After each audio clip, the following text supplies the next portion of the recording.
వెక్కిరింతలు లెక్క చేయకు,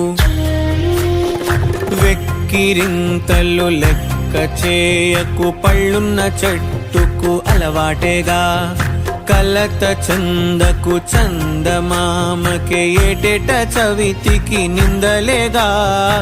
ఓటమన్నది గురువు కదరా, ఓర్పుతో నువ్వు గెలవవా. రేపుకే దిక్సూచి నిన్న రెక్కలే చుక్కానిరా. నీరు నేల ఆకాశం నీపై చూపెను పాశం, దారే తప్పిన పాదాలు గాడిన పడితే సంతోషం. తరతరాల చెమట చుక్కలు లాల పోసెను భూమికే.